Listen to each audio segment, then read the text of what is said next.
So, Bob, another series is done and out. What's it like to have your life semi back to normal? Well, I loved my commuting to Vancouver. It's a beautiful city. It was great fun to work on the show. Really nice crew, great cast. So last year was a dream. Really enjoyed it.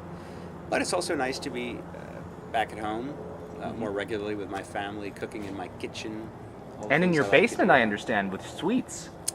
Cooking with sweets in my basement? You're making sweets in your basement, according to your Wikipedia. Sweets in my basement. It said you are a lover of sweets, and you want to when your acting is done, start a sweet shop. Is that a lie? I think it's a lie. Wikipedia said that. Wikipedia said that. Well, that's what happens when you have an online dictionary that anybody can define you on. There's bound to be some bad info. I think I like sweets. I have no desire to make sweets. We should correct the Wikipedia thing right away. Okay. I like to cook. I definitely cook a lot. I love to make homemade pizza and all sorts of things, but sweets, no. I like to eat sweets, but don't make them. Oh, okay. So Wikipedia, you can't be completely perfect, but you're doing very well. Okay. You said you enjoyed the commute to Vancouver. Well, I mean, I enjoyed being in Vancouver. I was going to say... nobody really enjoys taking a plane, a couple times a week, necessary. But it's still a manageable trip. It's not too long a flight. And as I said, it was a very pleasant place to work. So I enjoyed the experience of working in Vancouver. You're right, the travel itself got a little old. Yeah. When they offered you the job, did you specifically say, I still want to live in LA, don't put me up in an apartment in Vancouver? No, because the idea was that Woolsey would not be in every episode, that he would be in, I think, 14 out of 20. So that was their idea? That was their idea. Oh, okay. Well, I think that by that time, Joe Malazzi and Paul Muley had known me for 5 years, and they knew that I had never done a series out of town. So I think they were sensitive to the fact that I didn't want to be out of town all the time. Oh, okay. So that was the proposal they made, and it ended up turning out great. I mean, I was never away more than 3 weeks at a time, at the longest. Wow. And most of the time, I was gone for 10, 12 days. Oh wow. Okay. Did you expect the show to be done this soon? I expected going in that the 5th season would be the last season. Really? That's what I expected. But I have a tendency to, I know how show business is, so I never assume anything. While we were doing it, there had been an uptick in the ratings. Sci-fi seemed to be happy in the direction the show was going. The fan base seemed to have accepted Woolsey as a leader against all odds. And I know, yeah. And I thought it probably it had a shot at a 6th season. I think that the decision was made very precipitously, and I think that caught some of my fellow castmates off guard a little. Yeah. The word came out, I believe, while they were shooting Infection. Joe came down to the set. According to Andy Makita, Joe came down to the set and laid the news, and everyone was just like, oh. No, and I missed that just by a few hours, because I remember I was informed by my driver, Larry, who just picked me up at Vancouver Airport, because I had come in that day. So the news broke on the set probably while I was in flight. And so I got the word, and then Joe very kindly gave me a personal call late that afternoon at the hotel so that I would hear from him. But of course, the transportation department and the wardrobe department, if you want to know anything about any production, you don't have to go to the production office. My first choice is usually wardrobe, and then makeup and transpo, and then you get all the skinny. That's my dog barking in the background. I apologize. Shut up! Thank you. Hey guys! Come on, buddy. Let's introduce the dogs. Come on, bud. Come on, Lola. Here's little Lola.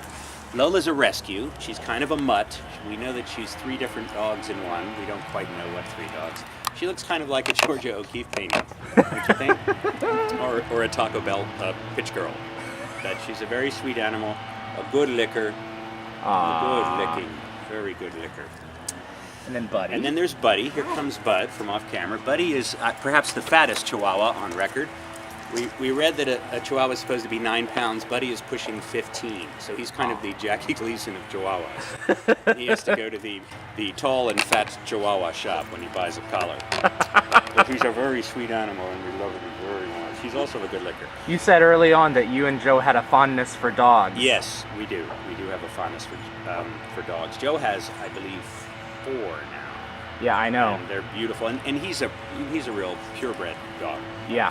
Buddy's a purebred, but Lola is definitely a mutt. Oh. But they are very they're good animals. They came to Vancouver a couple of times. Really, you brought them? Very much. Yes. You put them under the seat in front of you? Yes. Well, actually, when they came up together, Buddy got to fly in the cabin, and Lola had to be in pressurized cargo because she's a bit of a barker. Oh. So, yes. You had to put her out.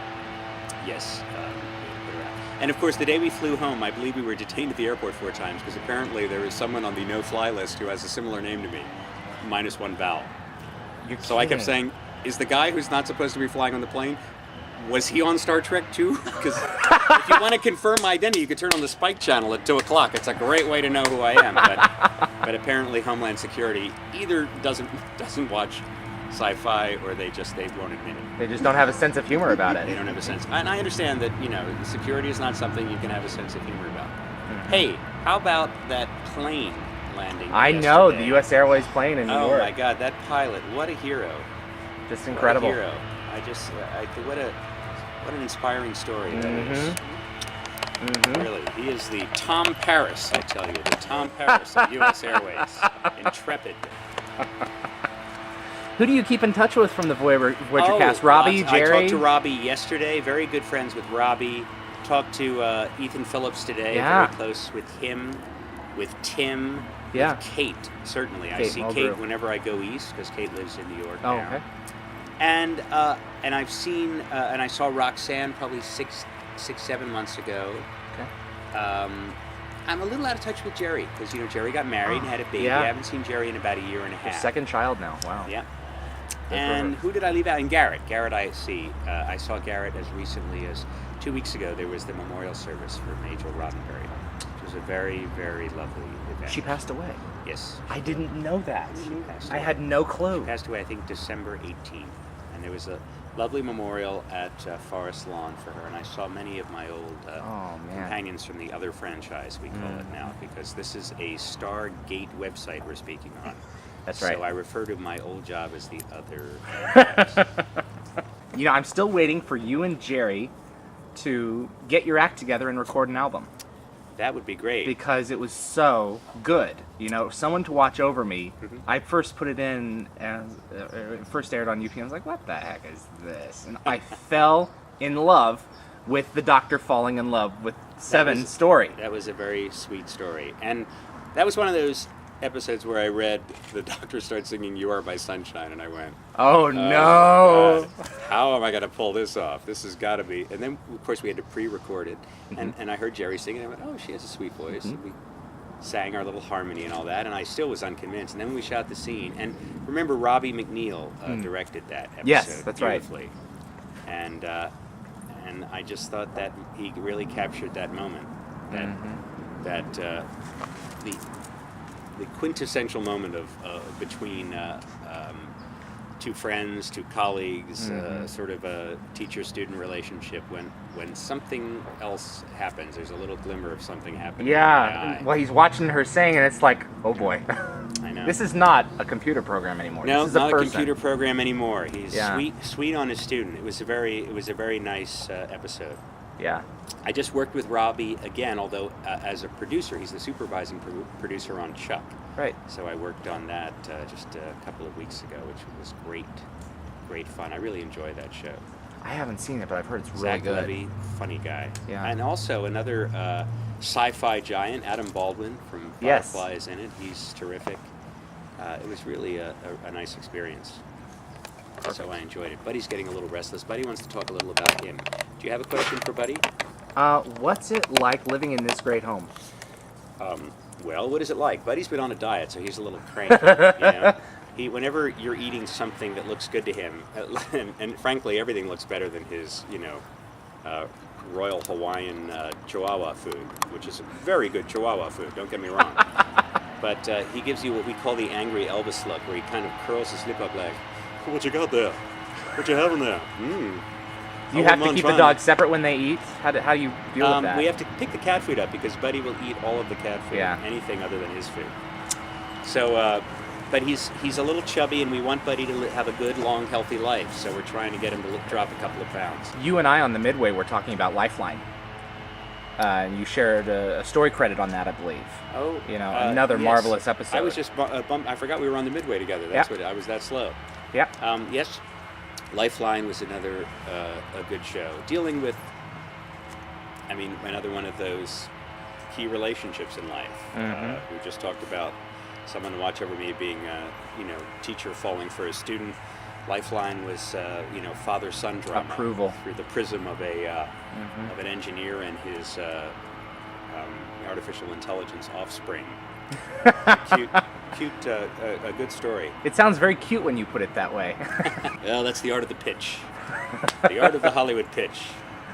Think about this story. Picture it, a father and son. A father and son, except Dad is an engineer, and the little guy is a computer program. What do you think? A program that can learn and adapt and yell back.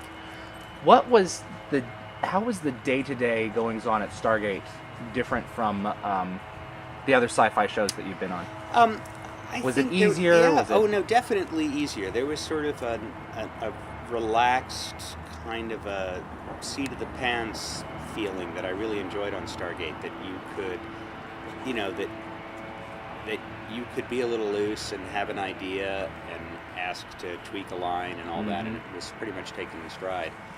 Now, remember, you know better than I do. Stargate is contemporary. Yeah. Star Trek is set in the future, and there's sort of more rules that have been established in the Star Trek canon for language and for avoiding, sort of present-day colloquialisms as much as possible and things like that. You don't want to ever set Star Trek in the immediate present as far as expressions and stuff like that. Get the picture? Come again? Yeah. So I understand why they were quite, specific about lines being as they were written. But having had that experience for 7 years, it was nice to be on a show that it was a nice transition to feel like things were a little more easygoing. And if I ad-libbed a joke, I actually got thanked for it rather than called on the carpet and said, "We phone all of our jokes in 7 days in advance. That's how we do spontaneous here. If you have a spontaneous idea, please call us the previous Tuesday." Oh, jeez. It wasn't that bad. It couldn't have been. No. But they did like to. If you had an idea on the set, you had to call the office. It was a change, and and the best you got really was permission to shoot it 2 different ways. Okay. We'll try it. Yeah, they really wanted to see the way they wrote it. More often than not, they were right that the way they wrote it was the better way to go. But I learned the protocol, and I would, if I had jokes that I wanted to suggest, I called 3 or 4 days in advance. Wow. And the great thing is they magically appeared in the blue pages when you got the rewrites and all that. Suddenly, ooh, there's an asterisk. Oh, there's your joke. What a machine Star Trek had to have been. I mean, it was technically going on for at least 7 or 8 years by the time that you were brought in. But in some ways, so much of it was established 25 years before. Mm-hmm. That must have been just a monster putting your shoes into the cement of this new show. Yet, well, it has its pluses and its minuses. Yeah. The plus side, of course, is that the fan base is there waiting for your show to premiere, and if you do your job, they're very anxious to do theirs and watch it, and if they embrace the show, there's a nice feeling there that you've been accepted and the show will have a life. So that's the upside to having that history and that kind of responsibility, if you will, of a long-standing franchise or canon that you do have to obey. And then also the fans complain when one of the problems with the last series, Enterprise, because it was a prequel, is that there was a certain amount of complaints that they were violating the canon of Star Trek. Yeah, this Enterprise was never mentioned. Well, it's not a Federation ship. Oh, nitpickers unite.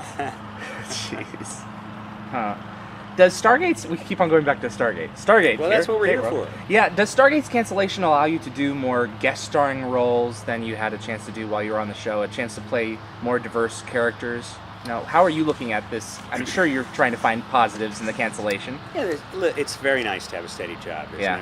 no doubt about it. I was disappointed when the show wasn't picked up. Uh-huh. But as I said, the upside is spend more time at home. I have been able to guest star on more things. I'm able to do independent film projects. I've done... I want to talk about 2. Censored. Yeah, I've done 2 just since Stargate ended, but I've Yeah. done a number. I did a lead in a film right before Stargate began. I literally left Censored, and within 48 hours I was on camera for Atlantis. One of the great things about being an actor is that you lead many vicarious lives. You get to play a number of different characters. If you are lucky enough to work in all media and go from theater to television to movies or whatever, you get also the different rehearsal process involved. You know, creating a role on stage is a very different animal than creating it on film, and creating a role in an ongoing series is a very different animal than creating it on film or on stage. So it's the challenges of working in the different media and working on very different characters is what I think what an actor's lifeblood is. So yes, there is an upside to not having steady employment. The downside is that you don't have steady employment.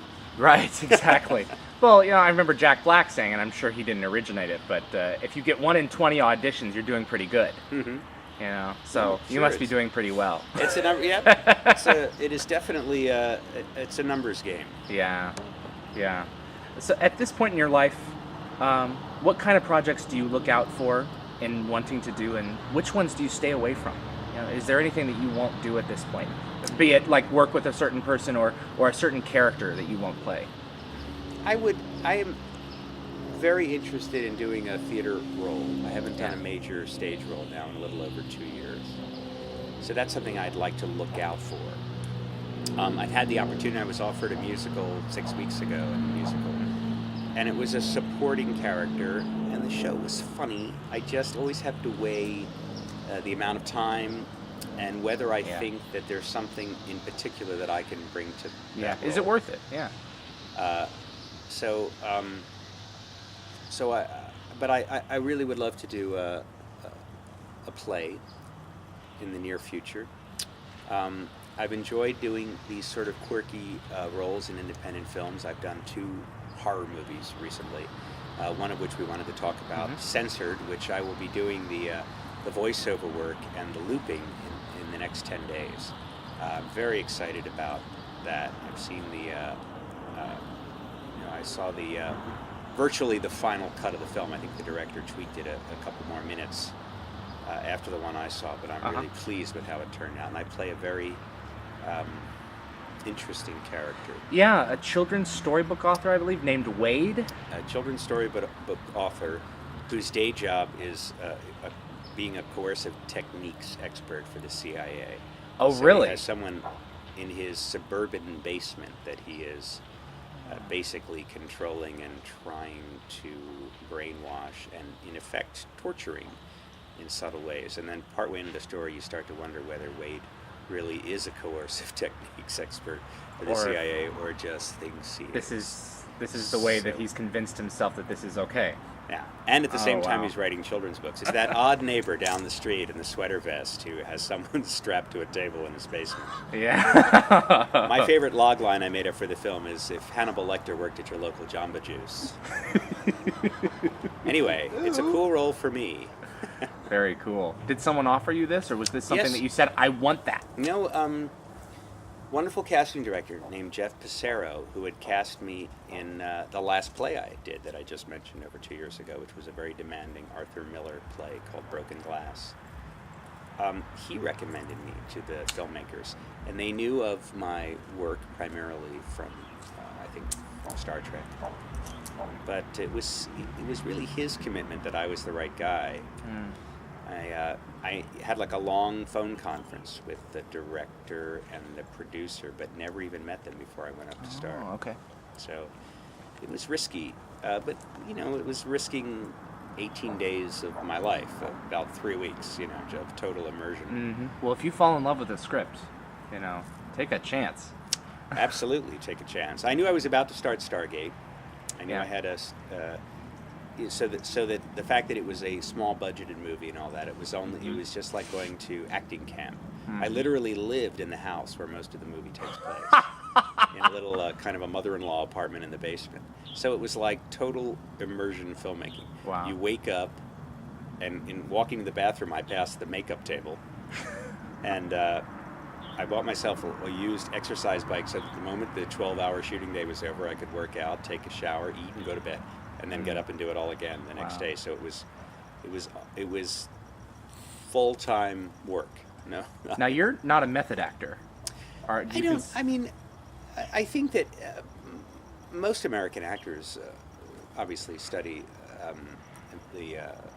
method acting and the Stanislavski inspired school of acting. So I think all Americans are trained in that tradition. However, I was very impressed when I was an acting student with a wonderful actress named Estelle Parsons when she came and lectured at my theater school, Circle in the Square in New York, where she called herself a text actress. And we said, well, what does that mean? She said, well, I read the text carefully, I comb it for clues, but my main job as an actor is to figure out how my character fits into the whole and how best to serve the text. And I love that description. It's not about me, it's about the story. Yeah, it's about the story.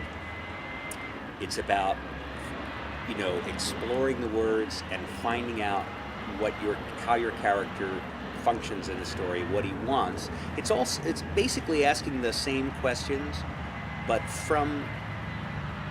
starting with the larger picture and digging in, rather than starting with yourself as an actor and kind of working out. This is what do I want? What do I need? How am I going to get it? What are my obstacles? How do I feel about being stopped by that? So instead of the starting point being your gut, it's like looking at the whole and working your way inside it. That appeals to me more as an actor and always had.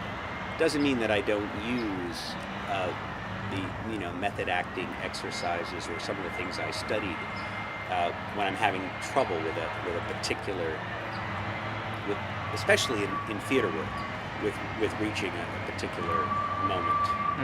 Finding the way to something. You fall back on that. On all those techniques. You hear about. I think a great recent example is Heath Ledger, playing the Joker, and how it's rumored that he got inside that character's head and lost himself in it. When you approach a character like Wade Milton for Censored, do you ever ask yourself, maybe I'll take this too far? I didn't. There's some very disturbing things I have to do in the movie, and it was very upsetting to me to do them, to be part of them. And I took great care of my fellow actors, because there are at least 3 actors that I'm, doing terrible things to in the movie. So my goal as a performer was to watch out for their safety as much as possible. Because some of the things, we're simulating some dangerous things, and there's a certain amount of danger in simulating. So I was very careful, and that was the way I made myself feel better as Bob, the person doing this, was to make sure that they were safe, and that I, in between takes, comforted them as much as possible, which means I completely broke character between takes. Yeah. And that was the only way I could get through it. Had I tried to stay in it, A, I wouldn't have felt as safe with regard to them, and B, it might have become too difficult, too much. Yeah. There was the play that I mentioned, the Arthur Miller play, Broken Glass, when I was doing that, just as another example. My character is so troubled that he is making himself physically ill. The way he's led his life, and he's so blocked in certain ways that he's developing physical, heart symptoms. He's a heart attack about to happen. And working on that play, I literally would come home and feel sick from trying to simulate find, the way the character starved himself off from breathing. When he got upset, he would stop breathing almost. And I had to have 2 heart attacks in the second act of the play. And that's a journey you would have to go down every night.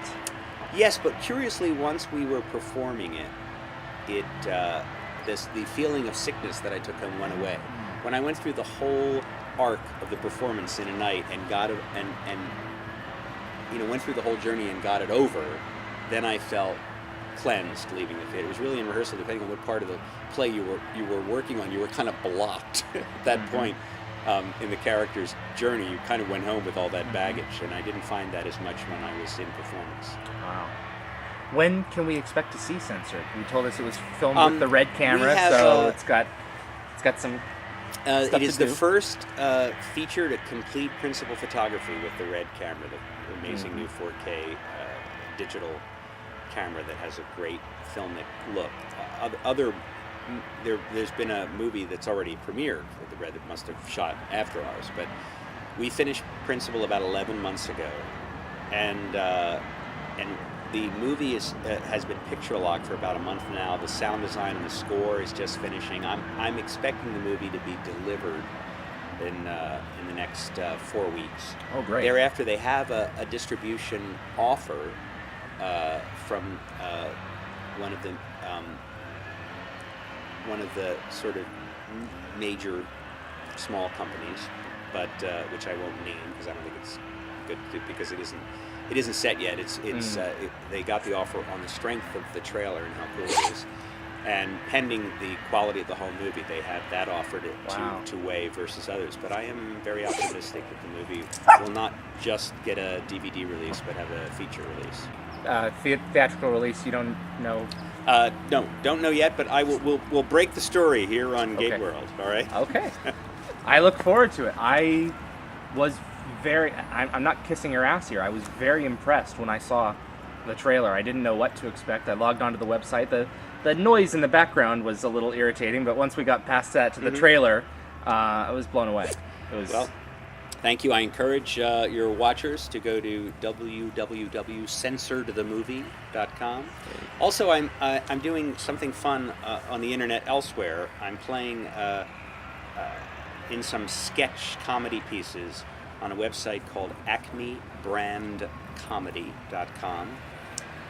Right now, I'm playing an Italian gigolo named Alfonso, who gives advice to the lovelorn.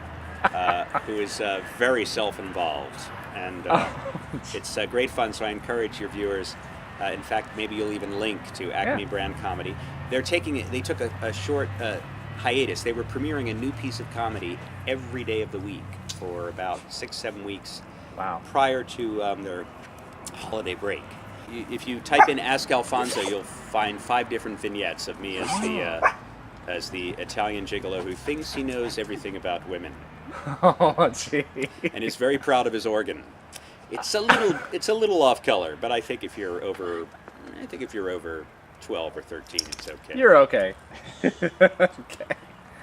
Has the economy made it more difficult to find work recently?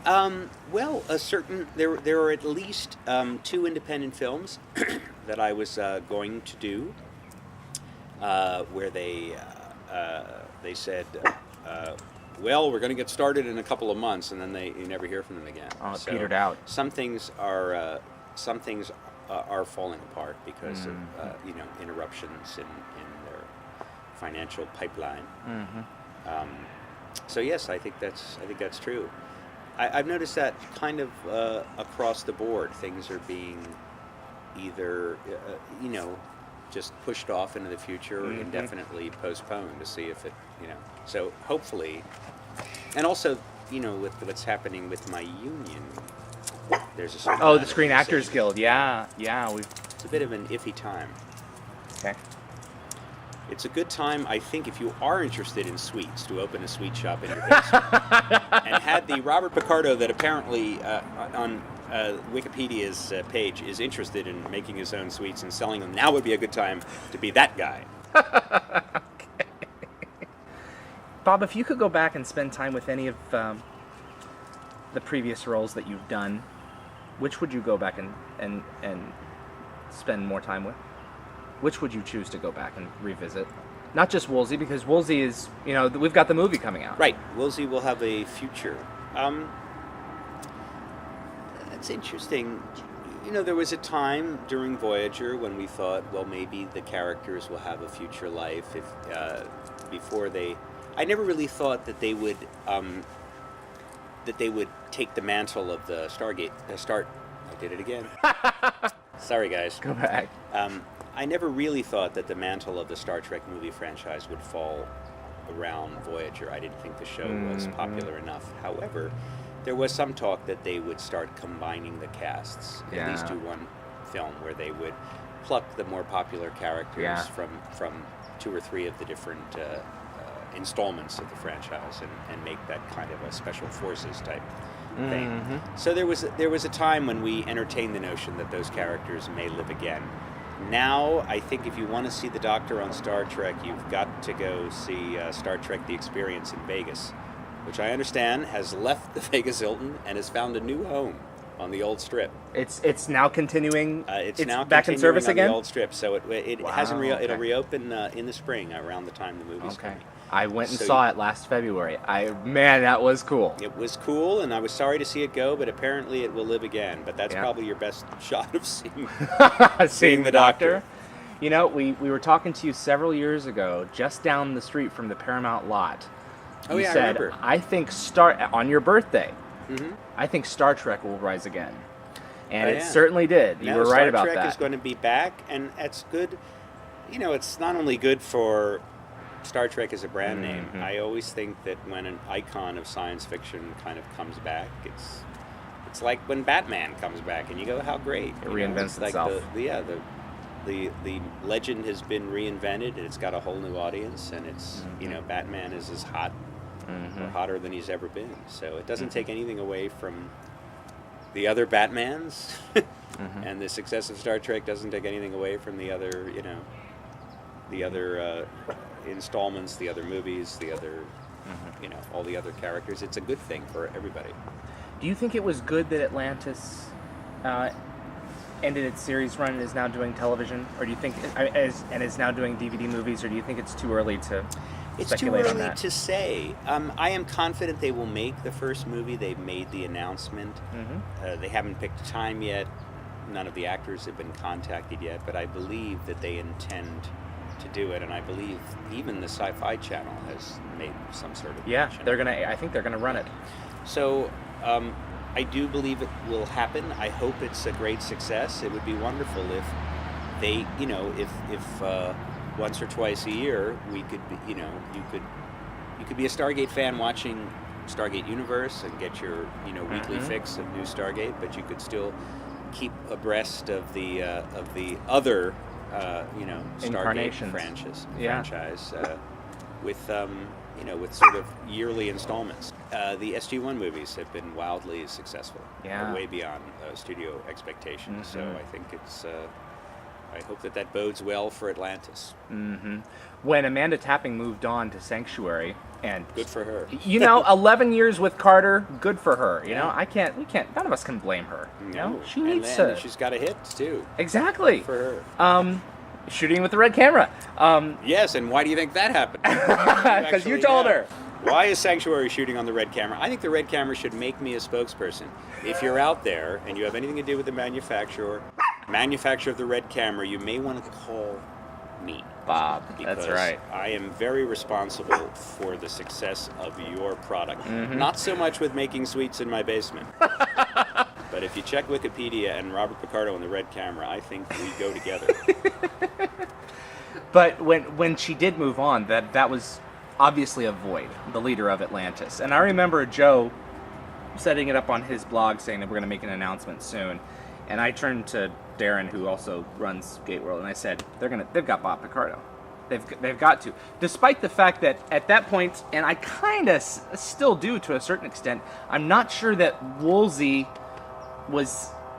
obviously that character was not designed. If you look at Heroes and only Heroes, that character was not designed to lead Atlantis, No. He was given much more of a soul in Inauguration, and then when he came back in seasons 8 and 9, they really added some depth to the guy, and it made kind of sense for him he wasn't exactly the leader type. Mm-hmm. He was the hatchet guy, like you put it. When you got that offer to come in and lead the team, did any of that occur to you? Did any of that run through your mind? Absolutely. I mean, I said to Joe on the phone, I don't quite see how. Yes, Really? I'd love to work on the show. Yeah. I love doing the show, but I don't, the way we've set him up, it's going to be hard to remain true to what you've... But then after I hung up the phone, I thought, well, but what a fun challenge for an actor to take someone who is who's completely a theory guy, a conference room guy, and try to put him in the real situation and have him try to build himself into a leader. We got an awful lot of people, especially in this economy, starting new careers in their 50s. Why not Richard Woolsey? So Yeah. I think it was he was not a very nice guy. He's he's kind of, I don't know. For example, let's put it this way. My tie, incidentally, which Bill Nye gave me, it says beneficial insects. Beneficial insects control pests and provide food for other critters, such as songbirds. That's what it says inside my tie, which features beneficial insects. I propose to you that Richard Woolsey turned out to be a beneficial insect. Okay. You never thought it, and when you saw him in The Scourge, when he was running away from all those digital bugs, that he himself was a bit of a digital bug himself. And he turned out to be beneficial to the other critters on Atlantis. Well, I'm sure Joe and Paul were thinking, this is an arc that we could do with this season. Let's put this guy in the first couple of episodes, make him look like, okay, Shepard and the team are really going to have a hard time with this guy. But then as the season goes on, he comes to bat for them, once or twice, and it makes more sense that Shen Xiaoyi is now where he used to stand, and now he's kind of doing one of these numbers that Hammond used to do. Like, this is not as easy as I thought. I know that one of the reviewers, as you know, in all science fiction, there are a lot of opinions out there, and you have a lot of blogs and and one of them was very kind to me personally as an actor, but said that it's I don't remember exactly what the quote was, but it was something like, it's been fun this season watching the journey of Robert Picardo as Richard Woolsey developing into a leader. It's been a fun ride, if somewhat unbelievable, that they didn't quite believe that guy turned into a leader, but they still liked watching me create that arc. And frankly, if that's the worst thing, I can live that ain't with it. Too bad. It ain't too bad. That's right. So at least they tried something bold. They tried putting a guy. They put a guy in there who would not have necessarily been everyone's first pick. No, absolutely.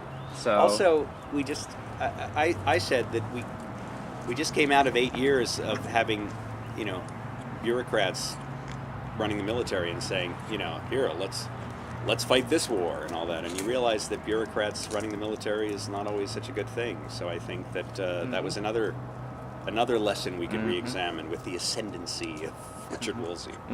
What about season 5? What do you think were some of this year's best shows from your perspective, which met your expectations, and which ones do you feel you personally feel bombed or didn't do so well? Well, that's tough. That's tough to say. First of all, it was great fun to see my friend Bill Nye on Brainstorm. That was a fun show for an off Atlantis show. That was great fun. A lot of humor in it, and of course, great surprises in the casting. Having Neil deGrasse Tyson in it, all that was just wonderful, I thought. And I felt proud because Bill was my pal, and I kind of helped. I remember talking to Martin Garrow and say, I'm sure he'd love to do the show. So I was happy to see that work. Well, he's a science fiction fan. He's a big sci-fi fan. Yeah. I also thought that Robert Cooper's show just turned out great. Vegas, yeah. It was an extremely moody, very well shot show. Really cool. I know it took some extra time and a few extra bucks to make it, but I thought it really was worthwhile. Yeah. I personally loved the episode Remnants. I thought the story was very... Classic sci-fi. Yeah, it was great. It was really great. The way the three stories that were completely unrelated all dovetailed, I thought it was very clever. Mm-hmm. And I personally loved what I was given to do. The kind of why I'm the only person who hears that. That lovely British woman. Yeah, that gave me some nice comic opportunities, but also had a nice little emotional punch at the end. So that was probably my favorite one personally to do. Mm-hmm. And I love to do, I love carrying some humorous moments in the middle of basically a sci-fi action drama. It's fun to get to do the lighter moments. Yeah. If I had any regrets, I wish I'd had. I really wish I'd had more scenes with Ronan. That's what you said early on. You were hoping. Great fun because we're natural opposites, and I thought that would be cool to do more stuff with him. I thought it would be fun to do some sort of a bottle show with Dr. McKay because. I think that he could bring out some of Woolsey's more annoying characteristics. I think they could really get on each other's nerves too. And I also thought it would be great fun to do a show with Joe where he and I were kind of isolated together, and we make discoveries about each other that we don't, professional colleagues that really don't know each other at all personally, and have one of those kind of things where you discover things that are unexpected about each other. To an extent, that's what Inquisition was. I thought for a clip show, Inquisition was also very. I'm afraid to say well crafted because when I said well crafted in an interview and I got so busted that I clearly do not know what well crafted is. So I'm abandoning the expression well crafted because. A guy like me, who's been in enough well-crafted television, I should recognize know what well-crafted is. Yeah, I read don't. That. I think I won't use well-crafted anymore.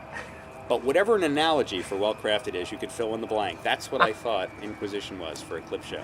Yeah. And the fact that Woolsey's prior life as an attorney was what saved the day. I thought that was pretty funny. I thought it was interesting in going in. It's like, okay, here's the episode where Woolsey shows that he's no longer on the side from the IOA's perspective anymore. He's now a part of the team, and then we go in to the scene and he says, now I know what that court is like. I can play their game. I'm going to play hardball with them, and I'm not necessarily going to make all the morally and ethically good decisions to get my team out of jail. Right. No, he's being strictly a political animal. Yeah.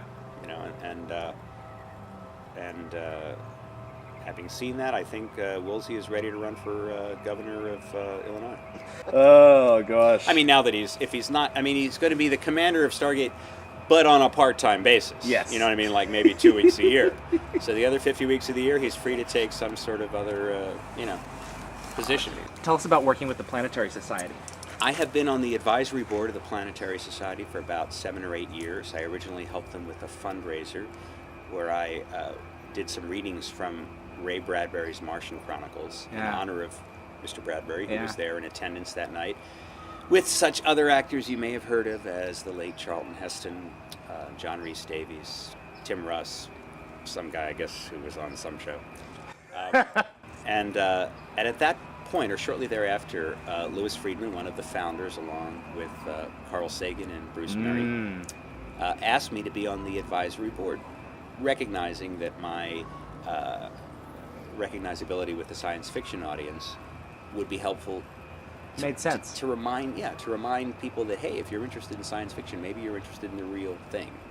And if you like to dream about space exploration, well, why not find out exactly what we're doing now and what we're going to hopefully do during your lifetime. So it sounded like something that was not only worthwhile, the mission of the Planetary Society, which I encourage all of you to go to their website, www.planetary.org.